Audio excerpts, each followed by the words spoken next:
Watch this first, it might save you thousands. Hey everyone, it's your car enthusiast from Supercar, the 2024 Dacia Duster. It's practical, it's affordable, and it's got that rugged charm.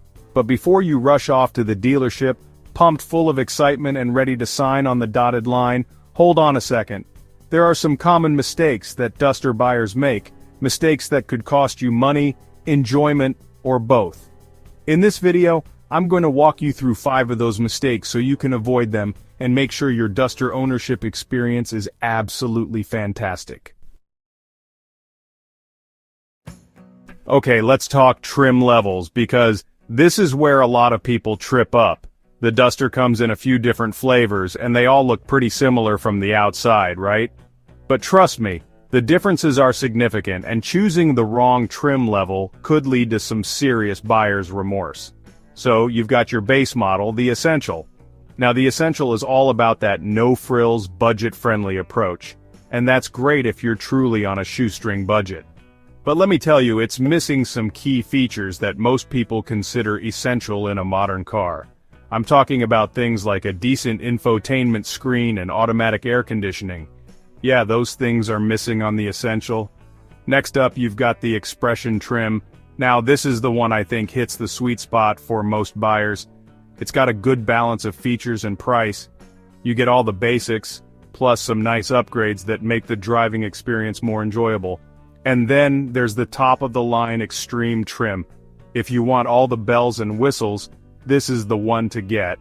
It comes loaded with every feature Dacia offers on the Duster, including things like all-wheel drive and some snazzy interior upgrades. But of course, all those extras come at a price.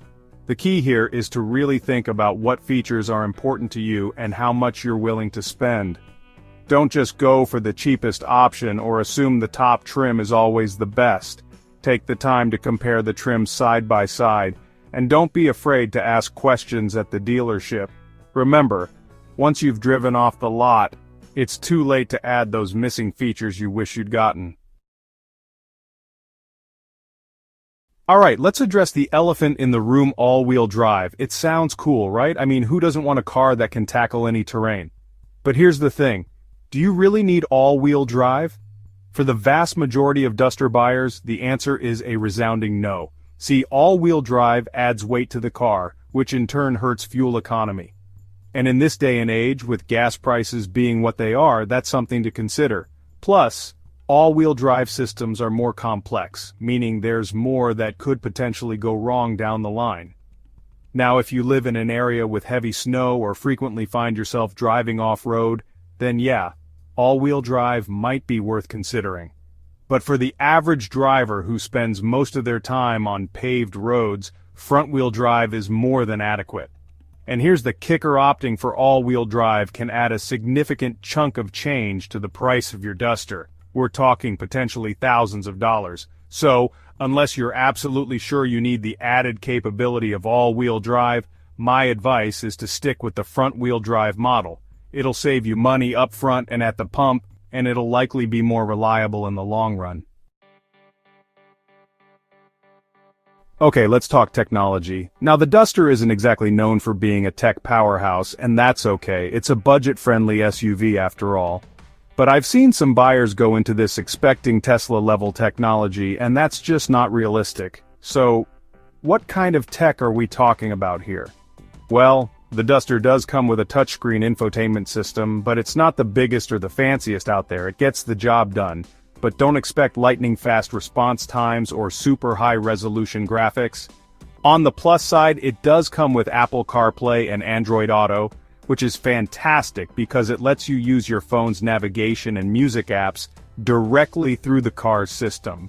Now, when it comes to advanced safety features, the Duster is a bit light in that department. You won't find things like lane keeping assist or adaptive cruise control on this SUV. Again, it all comes down to managing expectations. The Duster's tech features are basic but functional. They're not going to blow you away, but they're also not going to leave you feeling completely shortchanged.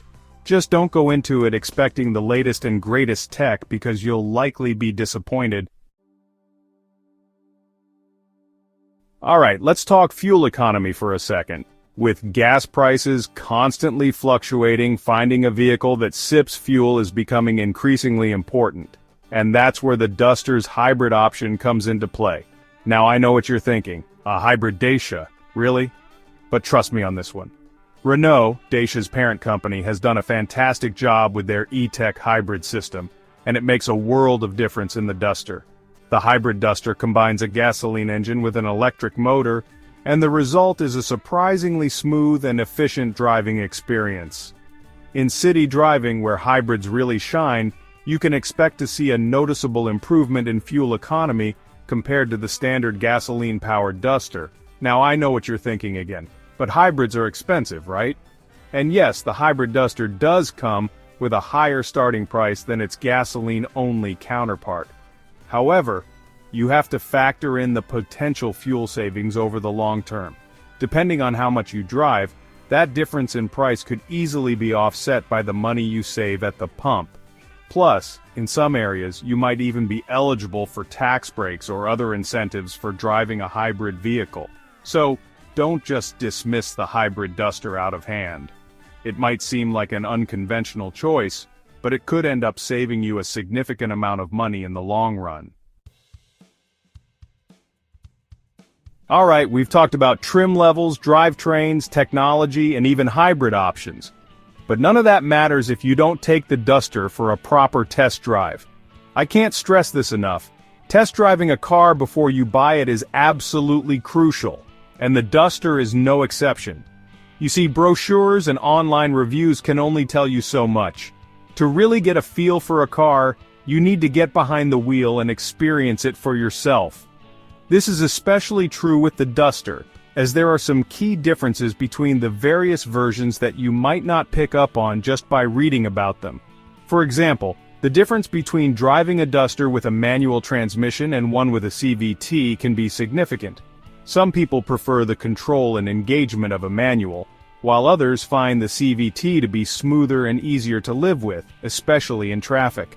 The only way to know which one you prefer is to try them both out. Similarly, the level of comfort and refinement can vary between the different Duster trim levels. The higher trim levels tend to have more sound deadening and better quality interior materials, which can make a big difference in terms of overall comfort, especially on longer drives. Again, the best way to assess these differences is to take each version for a spin and see how they feel. And finally, a test drive gives you the opportunity to really scrutinize the Duster's build quality and ergonomics. Are the seats comfortable? Is the driving position good? Are there any rattles or squeaks that bother you? These are all things you'll want to know before you commit to buying the car. So, there you have it. 5 common mistakes to avoid when buying a 2024 Dacia Duster. By being aware of these potential pitfalls and doing your research, you can make a smart and informed decision that you'll be happy with for years to come.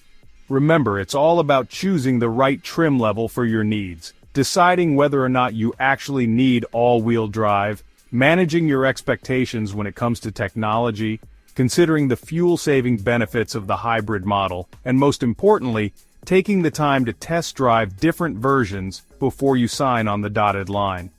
Avoid these mistakes, and your Duster ownership experience will be 10 times better. What do you guys think? Which Duster trim level would you go for, and would you opt for all-wheel drive or stick with front-wheel drive? Let me know in the comments below. And don't forget to like this video and subscribe to the Supercar channel for more car buying tips and advice. Thanks for watching.